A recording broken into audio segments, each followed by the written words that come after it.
the other challenge about the sign that, you know, you're looking for what's the benchmark for a safe zone, and those benchmarks are at the end very subjective because everybody has their own perception of what is adequate in terms of the quality of an environmental resource. You know, like you want to see the shellfish beds open, and other people would say, it's no big deal. I don't eat shellfish. I don't care. The oysters are still living out there. The inlet looks good to me. I don't see a problem. So that's the other issue of you've got all this science. To you, it says there's a problem because of your you know, feeling about what a problem is. Does you get what I'm saying? I get what you're saying. I mean, we know extremely well that the areas where the runoff from the various watersheds enters the inlet, you know, it's not good and doesn't meet shellfish quality, and it's been closed. The problem is if you're on a, you know, if you're a county council person charged with making a decision, do I approve this? We have a new 115 unit development less than a quarter mile from the inlet proposed on a completely undeveloped 11 acres. How do you convince that council person that that shouldn't be approved because its incremental impact on water quality would create harm? Yeah, I think that this is very tough because you could get up there and say the truth that they're moving in the direction of no shellfishing permitted in Murrells Inlet. And they might say to you, oh, that's okay. We want the increase in the tax base and we're willing to make that trade-off. Yeah, what I would love to be able to use I don't think I can do it, and I haven't done an analysis, but I don't think in how long we've been doing it, 12, 13 years, have we shown that there's any significant change? I mean, it was bad, you know, where it came into the inlet when we started, and it's still bad today, but I'm not sure we can show a deterioration, and we have had a lot of, you know, development in those 12 years. Yeah, so I cracked open the last shellfish monitoring report, which it came out in November of 2019. Okay, so yeah, it's got age on it. The last data in there are from December 2018. So we're talking about a little ancient history, but it's the best I could get my hands on. There's been no change in the overall fecal coliform levels in Murrells Inlet. You remember there were a couple of shellfish reports. There was actual improvement for a little while, but you know, it's gone back, you know, to what it was before. So, you know, you would ask the question that you're asking, you know, the impervious cover has likely increased. Don't know that for a fact. I went back and I looked in the watershed plan to see if there was a map included of the impervious cover in there, and there isn't. Remember what Steve Williams did was looked at the curve number at the watershed scale, and he showed the rate of change in the curve number.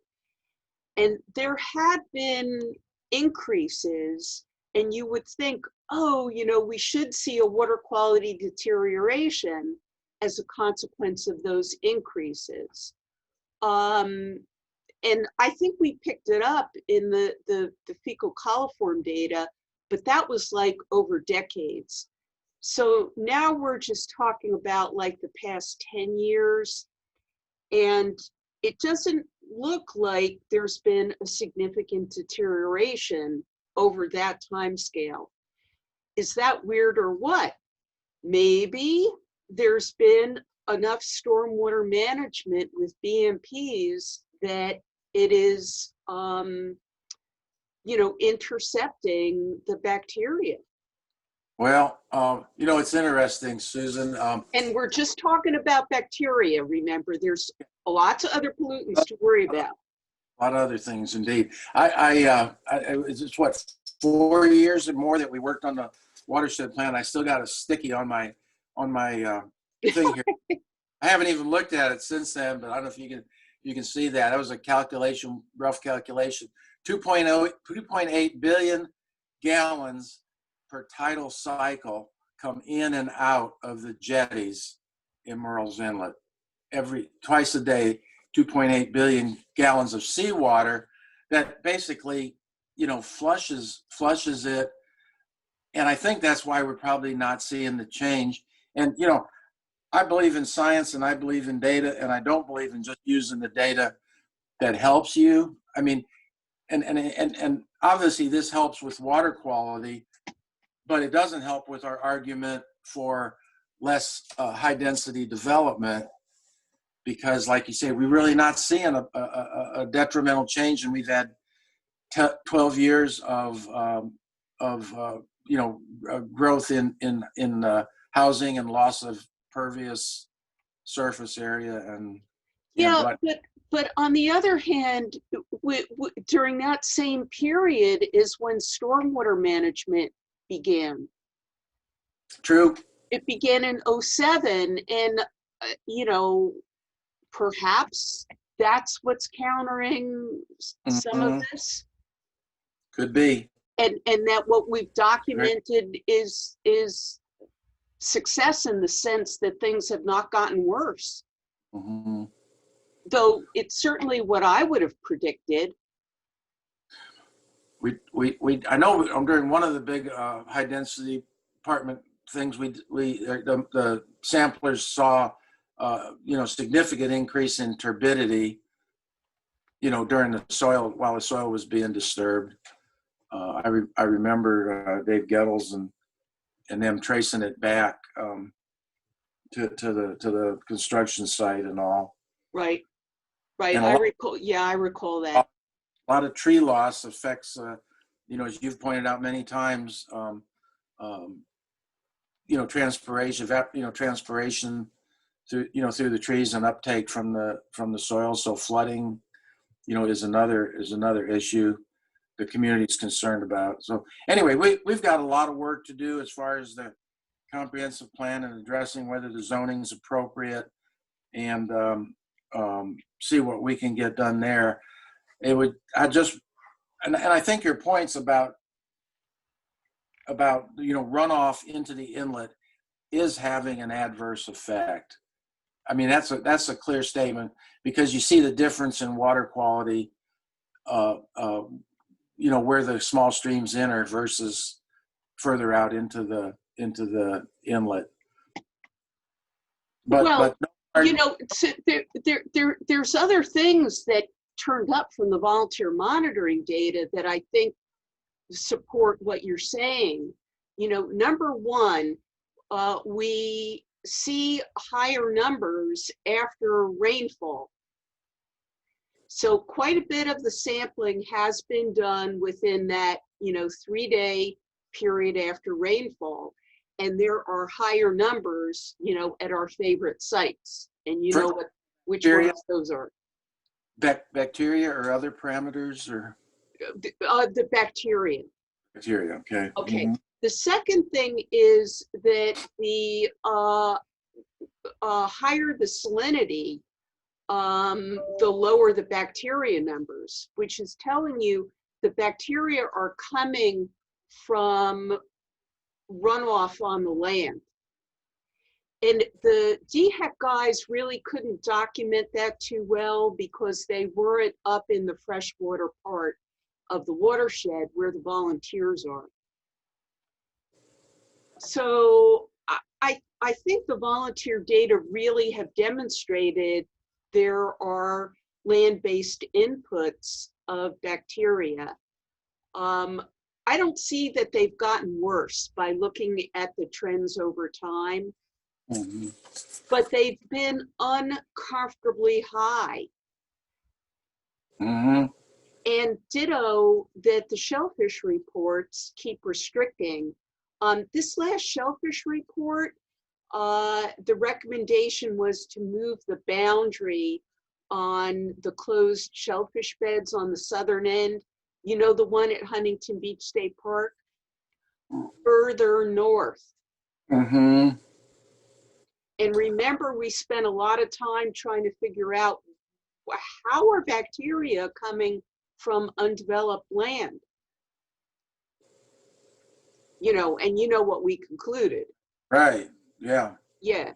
To keep So, and keep removing wildlife habitat, it might result in an improvement. I say that. right. So it just makes it tough, you know, when undeveloped areas look like they're an increasing source of the bacteria. Yeah.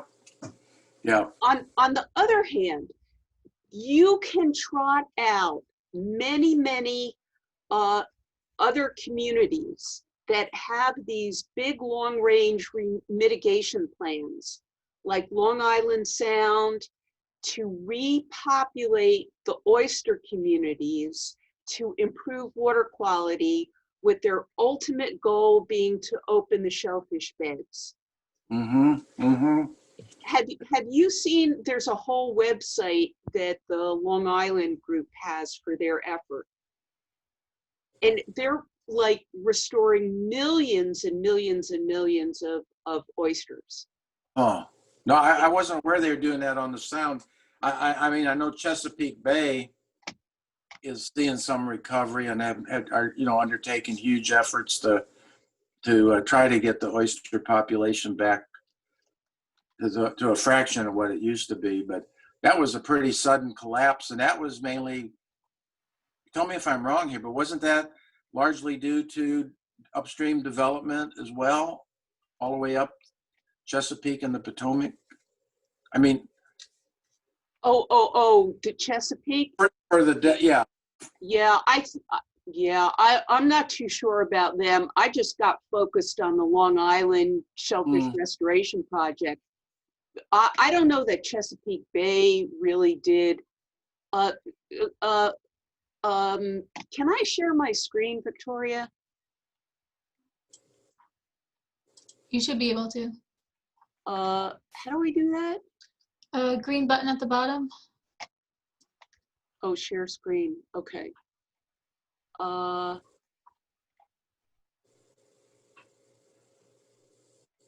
Do you see this, Gary, the Long Island Shellfish Restoration Project? Yeah. There we go. Yes. Look at this, $10.4 million Oh to my goodness. improve Long Island's water quality. You know who first told me about this? Heather Young. Huh. This has been going on for years and years. Spawn and grow approximately 179 million shellfish over a 2-year period.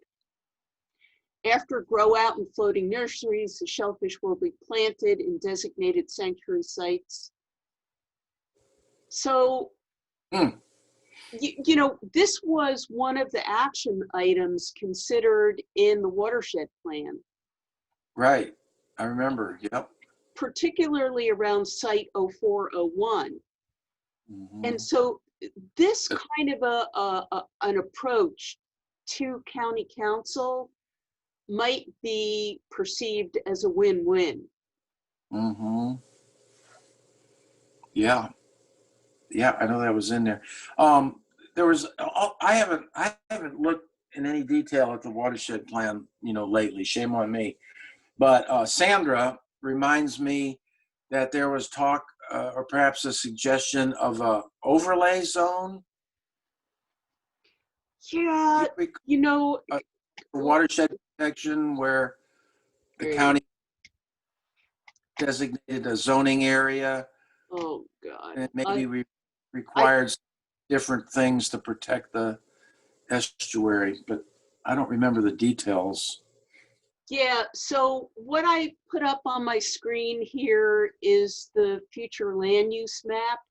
Can you see that? I'm still looking at the shellfish restoration All for New right, York. let me see. You are screen, new share. Okay, I have to do this.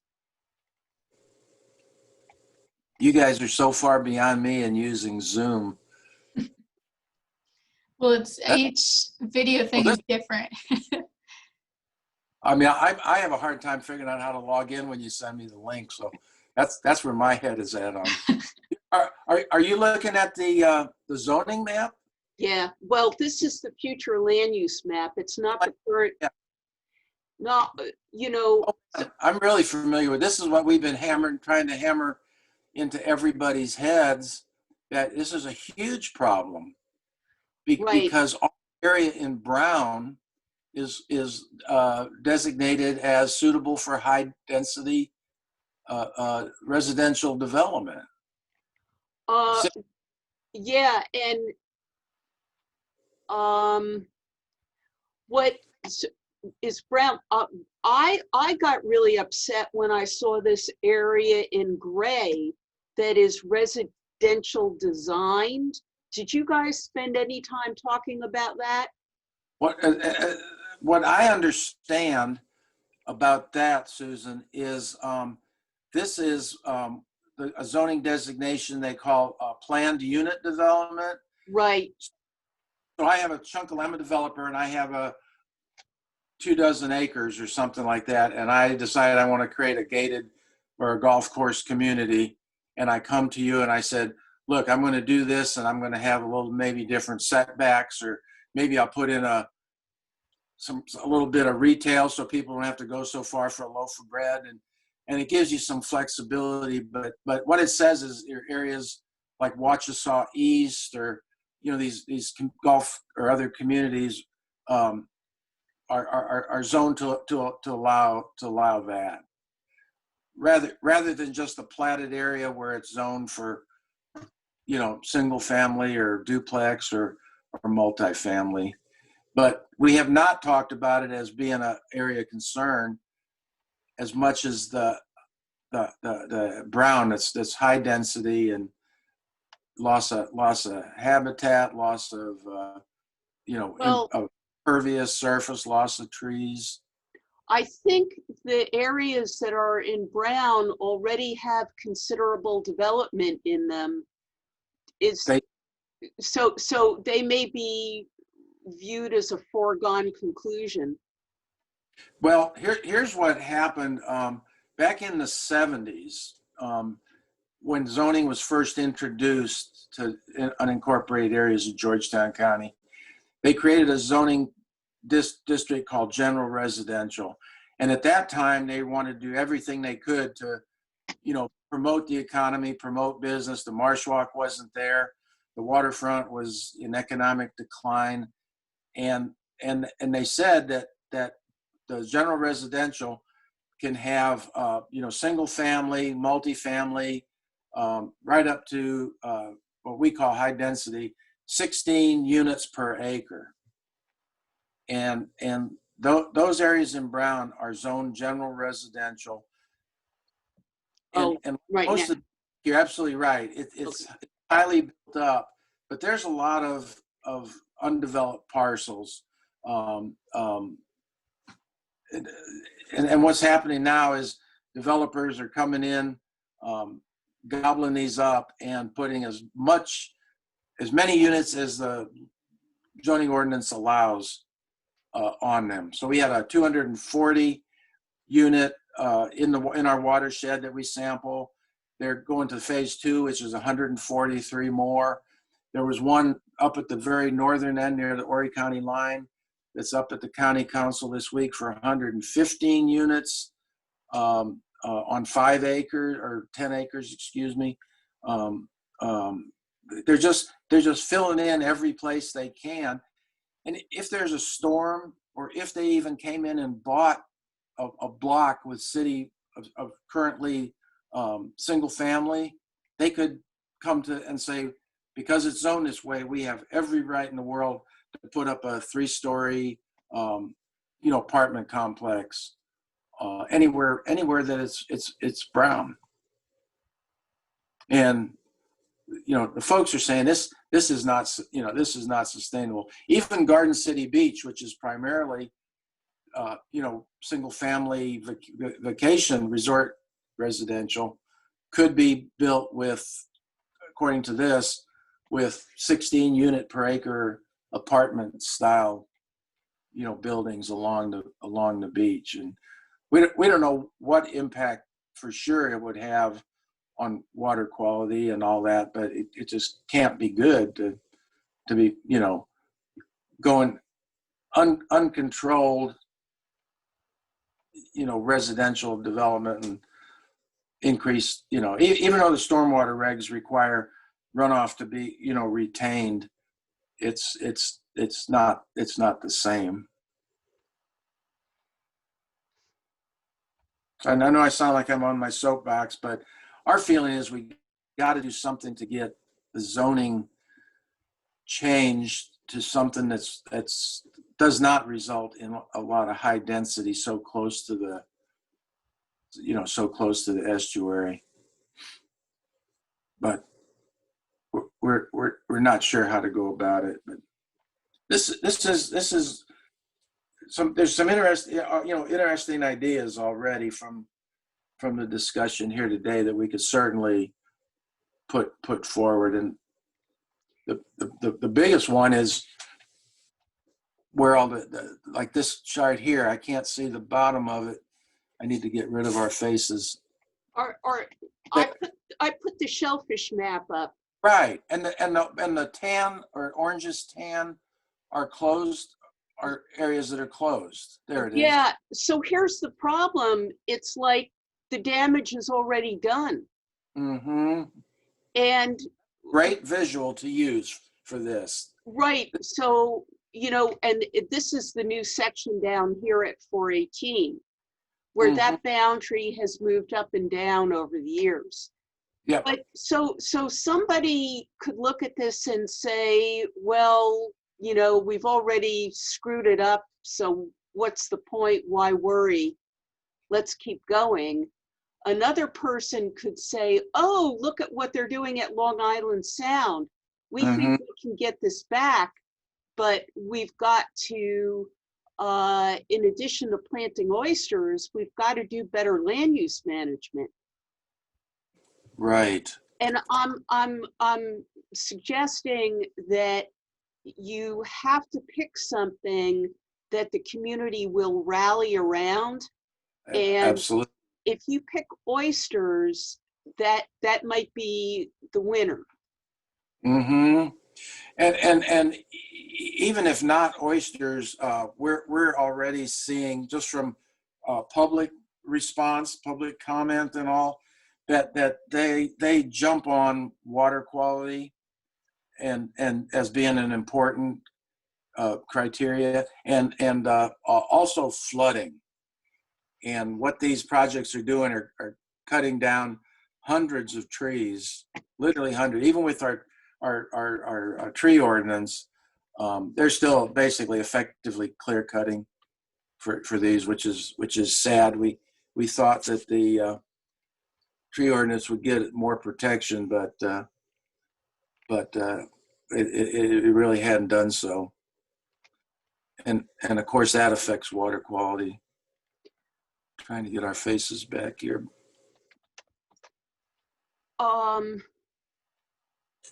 Let's see. How do I get back, Victoria, to looking at the participants here? I'm looking full screen at the shellfish report. Are you on an iPad? Yes. I'm not as confident on iPad, but for me, there's a little box where the videos are, and it's a box inside of a box. Yeah. That I click on that and I will switch back to screen, back to video or faces. Okay, I'm afraid I'm going to push the wrong button and cut myself off. It's definitely not the button. That might happen. There you are. Okay, it looks like a little camera, but I guess that's what, okay. Okay, I can see y'all now. Can't see me though, what happened? Okay. I No think your big deal. camera got flipped around. Oh, that's what it was. Okay. Yeah, I'm looking at the other direction. How do I switch that back? Anyway, switch the screen. Oh, ah, business screen. Never mind. I told you I was technically impaired. It's okay. It's so different for each, for computer, for Mac, for Right. iPad. So it's, who knows? There it is. I just found it. There we go. A lot of hidden buttons. What is this one here, Susan? Oh yeah. Yeah, so this is another one you might want to try using. This is what Sandra Bundy has been referring to a study, and I haven't looked at it, but she said that water quality depends directly on impervious cover. Yeah. And she's saying 10% there, and that's what it says. Where is this from? The Center for Watershed Protection. They did a national survey of all kind of research projects. And I can send you this link, Gary. Okay, I I'll- appreciate I'll send you this. Okay. So I went back to the watershed plan to try to find a map of how much impervious cover is in Murrells Inlet. And I'm kind of recalling now that there isn't one. So instead, what Steve Williams at Earthworks did was he came up with a map of curve numbers that Mhm. they use in the runoff model, the TR55 model, that the developers have to use when they develop property to show they're not going to create a flood as a consequence of developing the land. So I'm with you. if people are starting to complain that there are flooding problems in their properties after new development goes in, it sounds to me like the impervious surfaces have increased to an unsustainable level in terms of protecting people from flooding. And So I'm with you that that may be the better way to go rather than just water quality. Sandra is saying that she knows for a fact, or as if she knows for a fact, that we've already passed the 10%. And I'm going to have to ask her where she, what her source is. Was it the same that you're referring to, that, based on the Steve's curve information, or if she saw that someplace else, maybe, but I don't know, in Horry County, there is an impervious cover number that they Okay. had to come up with that number when they came up with their stormwater utility fee, because they charge by that kind of cover. Mm-hmm. So let's see. I'm gonna share with you what's in the. I did my homework. I looked all this up because I knew you wanted to talk about this. Do you see this map Yes. here? Okay, so this is what's in the watershed plan. It's Exhibit C-1. I think the red areas, they didn't put a legend in the map. That was bad. Are places where impervious cover has increased a lot over time. So presumably that's where the impervious cover is, but there's no further discussion about this. Huh.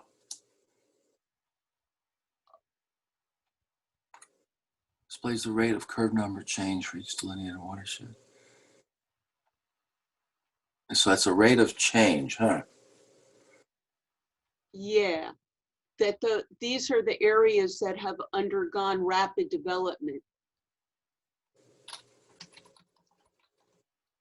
But that doesn't tell you whether it's over the 10% level. This is just the rate of change. Yeah, exactly.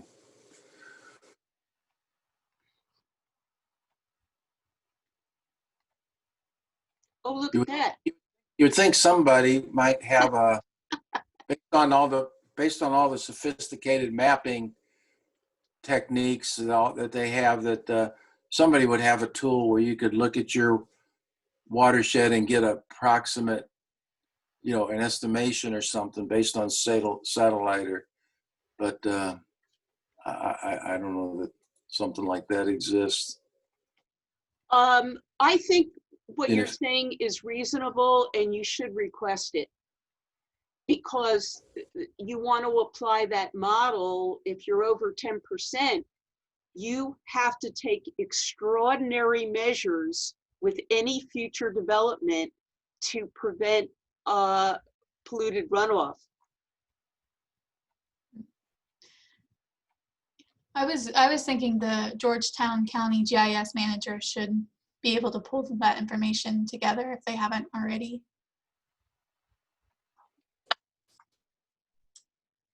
They should, but when we made this watershed plan up, they were unable to do that.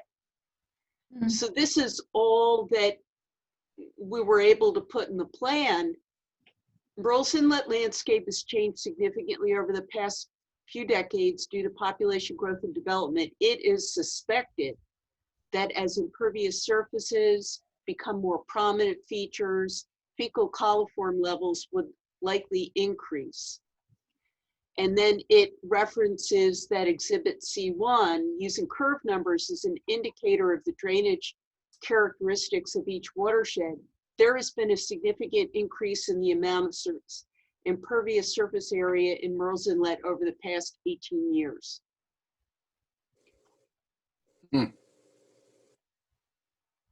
well, it's not getting any better.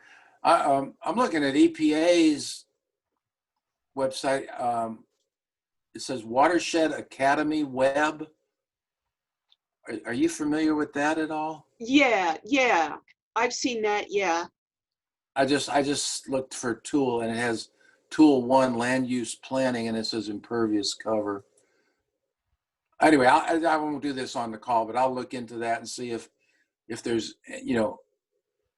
any way to get an estimate to confirm what the curve data shows. But these are things we definitely can use, I think, as we kind of try to get the zoning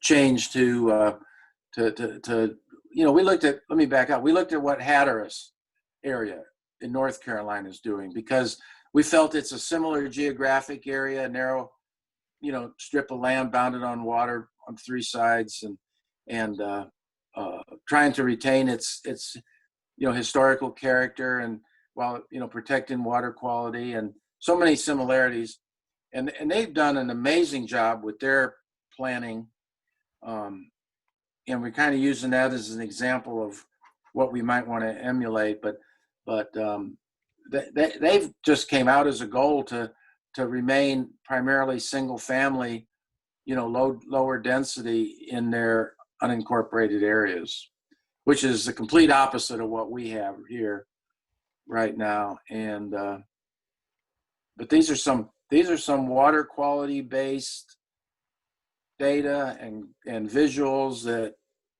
I hadn't really thought about how we could use them, but this is very helpful.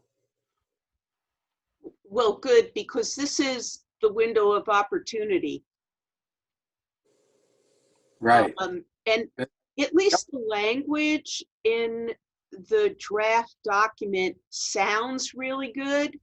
It just doesn't it isn't reflected in that map. Mm-hmm. I'll just mention one other thing. Because of the TMDL in the inlet, they should be super restrictive. Yeah. Because they've got no, after, when was that thing approved? In 2005? It's been 15 years and they're still not attaining water quality standards at the TMDL sites. That means there haven't been strong enough measures implemented to control the runoff. Well, you know, whatever the source of the bacteria is that we're surmising is a runoff. So instead of putting additional load in the system, they should be laser beam focused on reducing load. I'm smiling, Susan, because I would like to pitch you up against the two young real estate developers that came to our meeting in Georgetown this week on the land use planning, and said basically these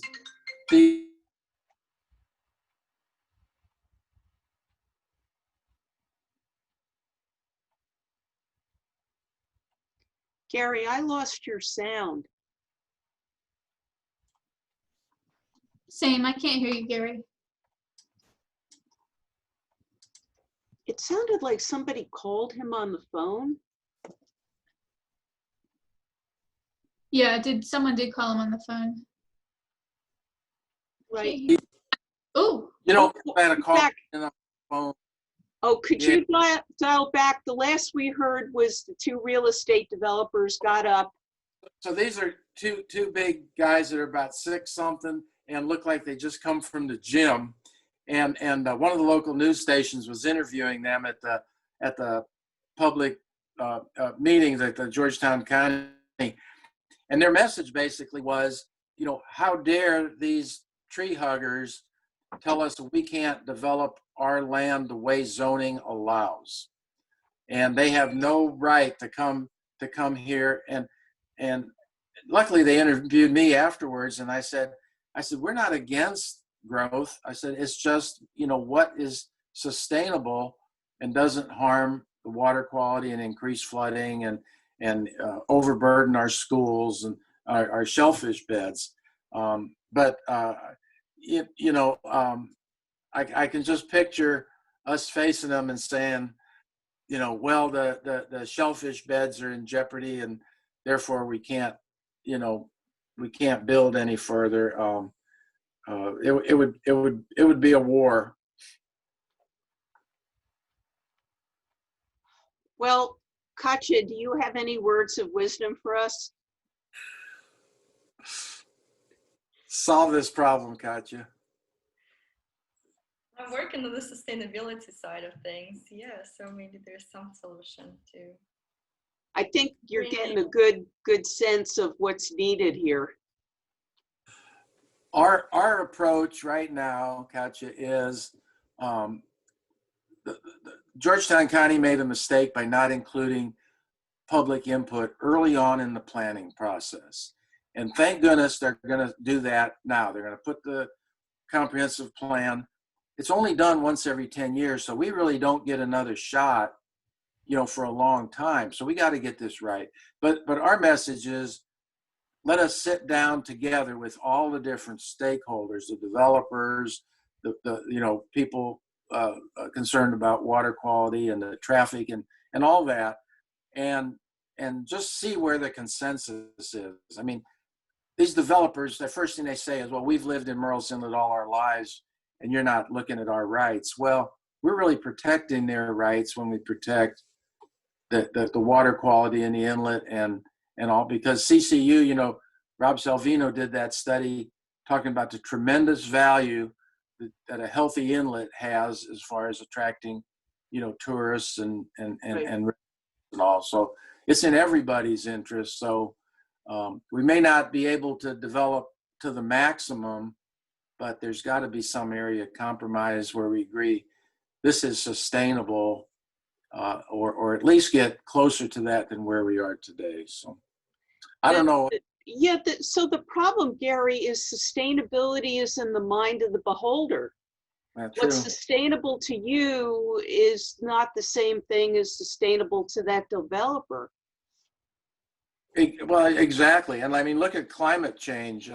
Look how far apart, uh, the different parties are on that. So the only thing you can hope for is, like we started this meeting. You have to rely on science and the data to show us what's happening, and the graphics and all we looked at today, I think would help convince them that there is a problem. It's evidence in the runoff that's coming in, and we're past the danger point in the amount of pervious surface. So another thing we didn't talk about, we just hit on, if there was to be a bad storm that took out a lot of the existing housing, and they came back and were to redevelop with even extensive high density, it would be a mess. So we need to get that adjusted. They're having the third of 3 meetings down in Georgetown today. This is for the folks in the western part of the county, and we're trying to build relationship with them where they have different concerns. They're on the river. They're worried about heavy development eventually coming to their area and how they plan and accommodate for it. So what we're trying to do is tell them, we've got completely distinct and some often different vision and goals for what sustainable growth on the Waccamaw Neck looks like, but they're not at odds with you. We got a lot in common, and politically, by us supporting you and your goals and us, we have a much better chance when decisions come for a vote and all before county council. So I'm gonna head down there and meet with their folks. But this little Zoom meeting couldn't have come at a better time. Well, I'm glad. I do think, you're going to have a challenge in trying to define what you mean by sustainability, No question. because everybody's going to have their own value judgment on that. And so it seems to me the bigger challenge is to bring the community together to one common set of values about what's important to you in Murrells Inlet that you want to keep in good condition. I know that was the main mission of Murrells Inlet 2020. What was to get that community culture organized and upfront and represented to your politicians. Yeah. That's been very problematic in that 2020, while half or a good part of their mission is to advocate for environmental quality, up until just like very, very recently, like this month recently, they've avoided land use discussions or engaging, period. They just avoided it. And being a chair, a 501c3 that depends on contributions, they didn't want to get on one side or the other of development questions. And I can understand that. But now with this coming to light, that the land use, future land use map, and actually seeing a visual, Susan, of how much is zoned that currently would allow high density, they've joined other community groups that are telling the county that we have to address this, and we're very happy that 2020 has done so. But up to now, they haven't been a voice in land use planning. But good for them. They've suddenly joined and actually met with the new county administrator last week and asked her, like we had done the previous week, to please get the community involved and as we set a vision and goals, listen to the residents and not just the developer interests. Unfortunately, the planning department staff spends most of their time dealing with developers, reviewing their plans and not so much listening to the concerned citizens. But so Gary, one other thing for your arming you. Remember Dan got Georgetown County Council to sign a resolution supporting the watershed plan. They did, and probably there are never, some strong statements in that plan. I think it would be good to remind them of the commitment they made. That's a good point. I think they looked at it as something they were obligated to do, and then I think the word, it was like the comprehensive plan, it's been shelfware. And it shouldn't be. It should not be. One of the things, I wish we had a simpler plan. The length of it, and is a little bit daunting to some people. But I'll go back, and if you think of things that are particularly useful statements like that, we should extract those and highlight them. But I just made a point to go through that as well. There's a 3-page executive summary. Okay. And maybe just pulling statements out of there might be the way to go. And the resolution as well may have something useful in there. Right. And remember, at the end of the document are recommendations, and there are actual action items recommended that, my interpretation of Georgetown County signing the supportive resolution is they were committing to the action items. I probably said more than I should, since this is a recorded session about that. But well, I'm retired. The disappointment was that Sue Sleds left right at the time this was completed, and she was a project manager role in a sense. She held all our feet to the fire and knew how to drive a project and capitalize on volunteers. And we need to get that kind of leadership again in actually using this the way it was intended, which unfortunately we haven't gotten the benefit we could be getting, I don't think, out of it. I agree with you. Yeah. All right. Well, listen, I do need to get down to Georgetown, and Okay. so I appreciate this.